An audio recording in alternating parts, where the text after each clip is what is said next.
ముఖ్యంగా మన ఉత్తరాంధ్ర ప్రాంత ప్రజలు చాలా మంచివారు, సాంప్రదాయాలను పాటిస్తున్నటువంటి వారు.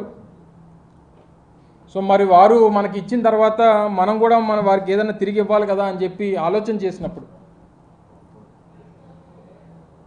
మా గ్రామం, అంటే నేను పుట్టి పెరిగినటువంటి మా మింది గ్రామంలో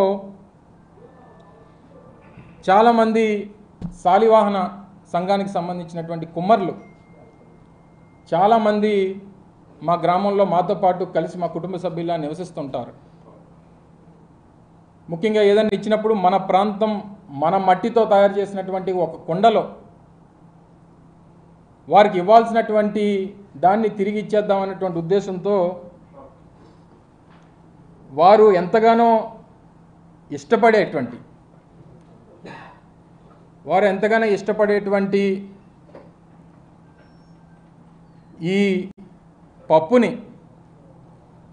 ఈ ప్రాంత మట్టితో తయారు చేసినటువంటి ఈ మట్టి కుండలో మా ప్రాంత శాలివాహనుడు మా కుమ్మరి సోదరుడు తయారు చేసినటువంటి మట్టి కుండలో పెట్టి ఇక్కడ ఉన్నటువంటి వారు ఎవరన్నా సాహసం చేసి వారికి తీసుకెళ్ళి ఇవ్వగలిగితే మీరు ఇవ్వండి, లేకపోతే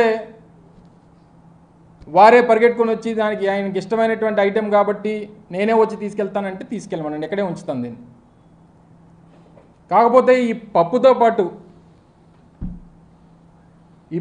పాటు ఇందులో కాస్త ఉప్పు కారం కూడా కలిపా.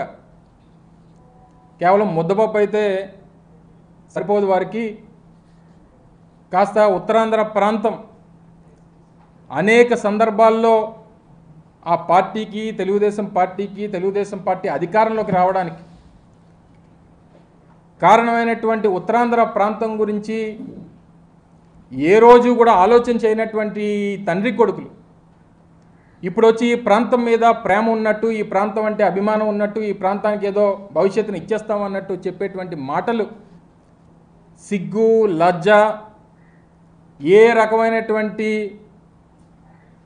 విశ్వాసం ఈ ప్రాంతం మీద లేనటువంటి ఈ అబ్బా కొడుకులు ఇద్దరికీ ఈ ప్రాంతంలో ఉప్పు కారం కలిపినటువంటి దీంతో కలిపి పెడితే కాస్తంత సిగ్గు, లజ్జ, విశ్వాసం పెరుగుతాయనేటువంటి ఉద్దేశంతో దీన్ని తయారు చేయించారు.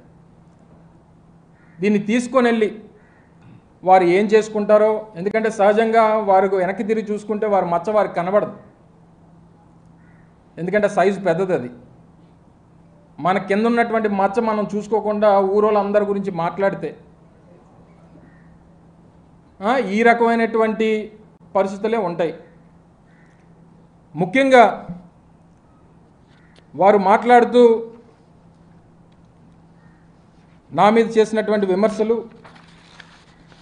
నాకేదో 100 కోట్ల రూపాయలు నేనేదో అవినీతి చేసినట్టు, 100 ఎకరాలు నేను దోచేసినట్టు తాను మాట్లాడాడు. నేనేమి నీలాగా బ్యాక్డోర్ పొలిటీషియన్ కాదు.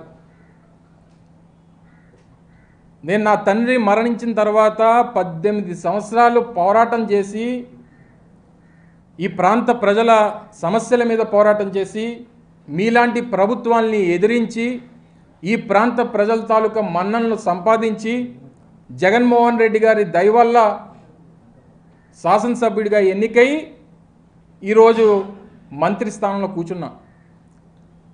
కానీ తమరు మంత్రి అయిన తర్వాత ఎమ్మెల్సీ అవుతారు. అబ్బబ్బబ్బబ్బబ్బా, తమరు మంత్రి అయ్యి తర్వాత ఎమ్మెల్సీ అవుతారు, తర్వాత ఎమ్మెల్సీ అయ్యి ఎన్నికలకి వెళ్ళి ఎమ్మెల్యేగా ఓడిపోతారు. తమర తాలూకా రాజకీయం అది. ఒక మాజీ ముఖ్యమంత్రి కొడుకు, ఆయన పోటీ చేసేటువంటి సమయానికి ఆయన ముఖ్యమంత్రి కొడుకు శాసనసభ్యుడిగా ఓడిపోతాడు.